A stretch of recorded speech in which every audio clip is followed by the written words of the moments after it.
자, 네 번째로 베드로 사도는 봉사하라는 권면을 합니다.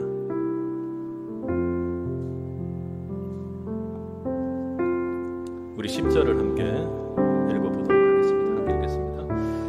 각각 은사를 받은 대로 하나님의 각양 은혜를 맡은 선한 청지기 같이 서로 봉사하라. 여기는 봉사의 자세에 대해서 이야기를 합니다. 10절에서 먼저는 각각 은사를 받은 대로 서로 봉사하라고 이야기를 하죠. 은사는 여러분 어떻습니까? 은사는 어디서 온 것이죠? 하나님께서 값없이 주신 선물입니다. 하나님께서 각 사람에게 서로 다른 은사를 주셨습니다. 그러니까 오늘 여기 지금 10절의 본문에서 우리가 먼저 중요하게 생각한 것은 각각 은사를 받은 대로입니다. 그러니까 하나님께서 서로에게 각각 다르게 주셨습니다. 그것은 이유가 있는 것이죠. 그렇기 때문에 그 은사는 서로 비교되어서는 안 된다는 것입니다. 그것은 서로 다르게 준 것은 한 성령 안에서 교회의 몸을 세우기 위한 것입니다. 여러분 한번 생각해 보십시오. 한 성령 안에서 모두 다 똑같은 은사만 하나님께 주셨다면 교회가 몸된 교회로 성장해 나갈 수가 있습니까? 그렇지 않겠죠. 그래서 그리스도인들은 자신들이 받은 은사를 가지고 서로 봉사를 해야 합니다. 서로의 은사를 가지고 한 몸된 교회를 이루어 나가는 것이죠. 이것이 각양의 은사를 하나님께서 주신 이유입니다. 그러기에 이 봉사는 상대를 섬기는 것입니다. 왜요? 내가 은사로 섬기면 상대방은 그 은사를 가지고 있지 않기 때문이 아니겠습니까? 그리고 자기를 희생하는 것입니다. 하지만 이것이 셈을 할 필요는 없겠지만 내가 은사를 가지고 이 은사를 희생하지 않으면 그 교회가 문제가 당연히 생기겠죠. 상대방도 마찬가지입니다. 나만 희생하는 것이 아니라 내 은사로 상대방에게 섬기고 그것을 아낌없이 줄 때 교회가 서로 성장해 나가는 것이죠. 그러기에 교회의 은사는 오늘 본문에서 얘기하는 것처럼 각각의 은사, 각양의 은사가 필요한 것입니다.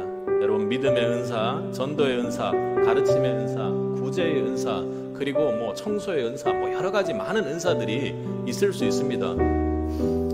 그런데 여러분 여기에서 말하는 대로라면 우리가 이 말세지마를 살아갈 때 은사에 대해서는 어떻게 하는 것이 중요하다는 것입니까?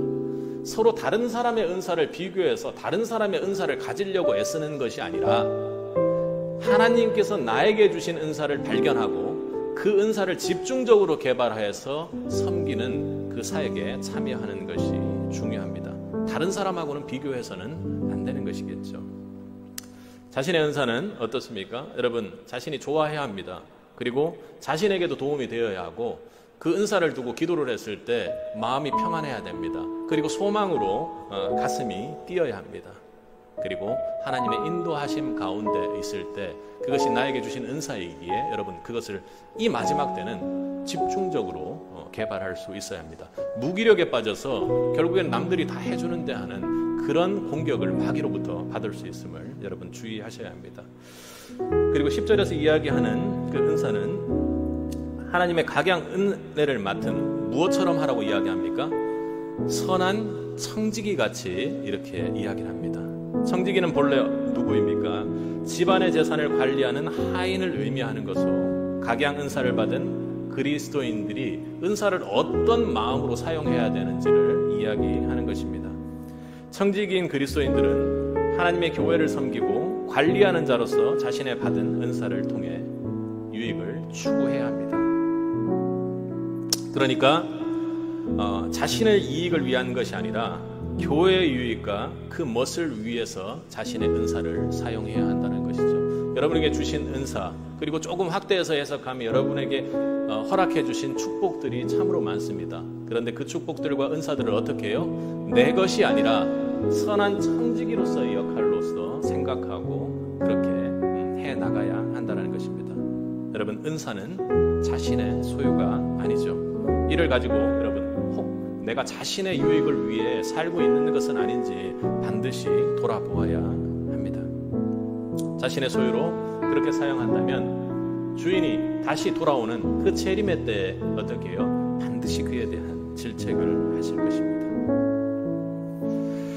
그리고 다음으로는 은사를 사용하는 사역의 과정에서 두 가지 중요한 것이 있다. 잘못하다가는 이 은사를 통한 봉사의 과정들이 실패로 무너질 가능성이 있기에 두 가지 강조하는 점이 있습니다. 11절을 함께 읽어보도록 하겠습니다. 함께 읽겠습니다. 만일 누가 말하려면 하나님의 말씀을 하는 것 같이 하고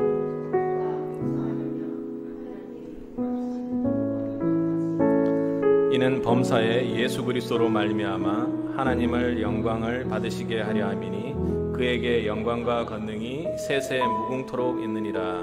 아멘. 뭐라고 얘기합니까? 만일 누가 말하려면 하나님의 말씀을 하는 것 같이 하고 이렇게 말합니다. 첫 번째로 이야기는 하는 그 말하려면은 우리의 언어 생활을 이야기합니다. 특히나 봉사하는 과정에서 이야기하는 것이죠.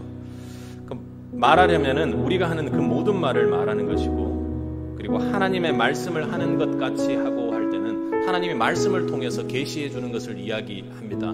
그러나 이것은 우리가 봉사하는 과정에서 하나님의 말씀을 전달하고 이런 의미가 아니라 하나님의 말씀, 그러니까 하나님의 영광에 해가 되지 않는 언어를 사용해야 한다는 것입니다.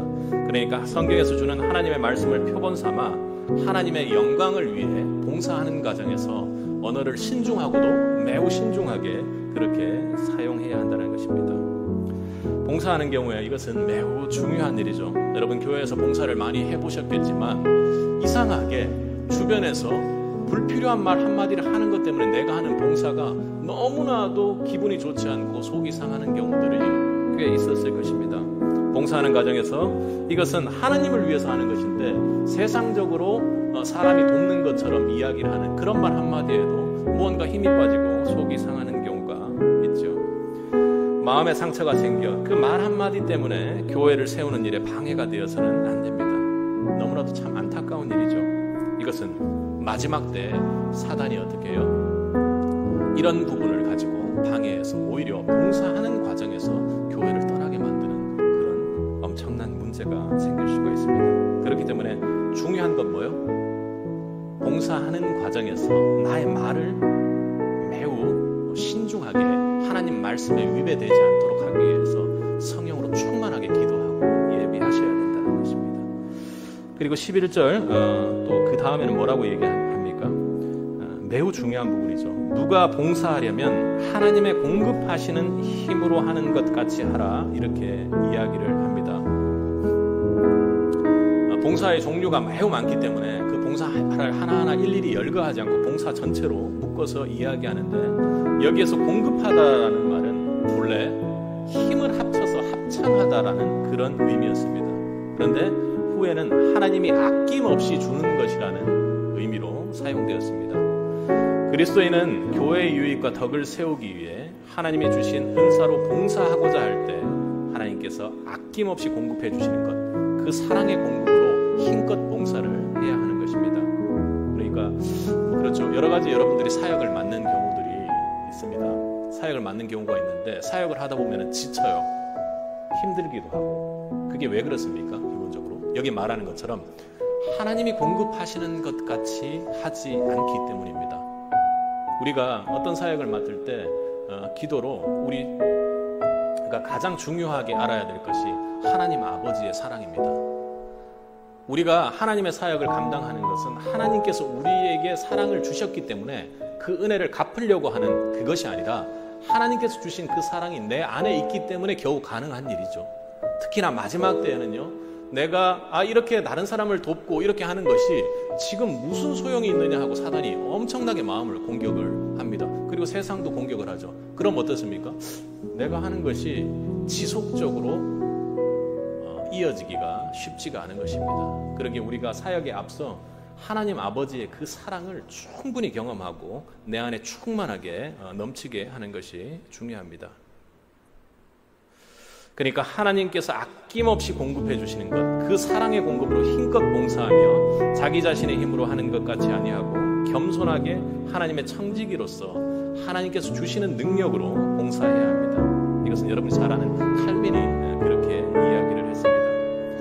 여러분, 하나님이 공급하신다라는 것, 하나님 아버지의 사랑을 아낌없이 준다라는 것의 차이가 사역의 결과의 차이하고도 정확하게 일치됩니다. 그것이 왜 그렇습니까? 우리 11절 후반절을 한번 보겠습니다. 같이 하라 하고 그 하반절을 읽겠습니다. 이는 범사에 예수 그리스도로 말미암아 하나님이 영광을 받으시게 하려 함이니 그에게 영광과 권능이 세세토록 무궁히 있느니라. 아멘. 그리스도인이 앞서 언급한 두 가지의 중요한 부분을 이야기했죠. 말할 때 어떻게 해요? 하나님이 말씀하시는 것처럼, 그러니까 하나님이 기뻐하실 말만 봉사하는 과정에서 하라고 이야기하는 것이고, 그리고 또 봉사하는 그 과정에서 어떻게 해요? 하나님의 공급하심으로 하라고 이야기를 합니다. 하나님께서 각양의 은사를 베푸시고 교회를 섬기고 봉사할 수 있도록 만들어주신 이유가 뭐라고 이야기하는 것입니까? 오로지 하나님의 영광을 위해서 하는 것입니다. 그런데 여러분, 하나님께서 우리를 혹사시키고 우리의 힘을 투입하고 그렇게 해서 우리가 정말 탈진될 정도로 하면서 하나님의 영광을 취하시는 분입니까? 그렇지 않습니다. 하나님께서는요, 우리가 하나님의 명령을 수행할 때 필요한 모든 공급하심, 이 땅의 공급하심도 마찬가지이고, 그리고 우리 마음에 그 사랑의 공급함도 하나님께서 주신다라는 것입니다. 그러므로 저와 여러분은 주어진 은사를 통해 삶을 살아가는 전 영역에서 오직 하나님의 영광만을 위해 우리가 살아갈 때 하나님의 공급하심으로 일할 수 있음을 믿어야 합니다. 아니, 하나님의 영광을 위해 일하면서 내 힘과 내 사랑으로 만약에 한 영혼을 그리고 사역을 감당한다고 해보십시오. 우리는 결국에는 지쳐서 그 사역이 실패하고 말 것입니다. 절대로 잊어서는 안 되겠죠. 좋은 봉사를 하고 오히려 좋지 않은 결과가 나타난다는 것을 꼭 기억하셔야 됩니다. 우리 교회도 마찬가지겠죠. 자신도 교회도 그 모두에게 좋지 않은 일이 됨을 기억하십시오. 사랑하는 성도 여러분, 오늘 베드로 사도는 이 말세지마를 살아가는 데 있어서 그렇게 권면을 하고 있습니다. 우리가 살아가고 있는 지금이 코로나도 그렇고 여러 가지 그 코로나의 어떤 상황으로 인한 불안 심리가 가중된 이 장기간의 상황들이 우리를 불안과 두려움의 시대, 그리고 또 스스로 격리하고 고립하는 시대로 만들어갑니다. 말세의 상황이 맞고 말세의 상황이라는 것이 인정됩니다. 말세지말이죠. 여러분, 그러나 그 말세의 시대를 오늘 본문의 사도는, 베드로 사도는 마지막이니까 정리하라고 그렇게 이야기하고 있는 것이 아니라 오히려 어떻게 해요? 베드로 사도처럼 오히려 지금은 더욱 기도하고 깨어 기도하고 사랑하며 대접하며 봉사할 때라고 외칠 수 있는 사람이 우리가 되어야 합니다. 그 말에, 그 권면에 적극적으로 반응하는 사람이 우리가 될 수 있어야 한다는 것이죠. 여러분, 베드로 사도의 이 권면에 일어나 새롭게 달려가는 우리가 되기를 원합니다. 깨어 기도하시기 바랍니다. 제발 열심으로 한번 사랑해 보십시오. 주님의 기쁨으로 대접하고 봉사하십시오. 그리하여 주님 다시 오시는 날을 소망하며 마라나타 주 예수여 어서 오시옵소서, 주님만이 구원이십니다, 주님만이 나의 왕이십니다 하고 주님 다시 오시는 그날 정말 몸매어 찬양하는 우리 모두가 되길, 우리가 교회가 되길 주님의 이름으로 간절히 축원합니다.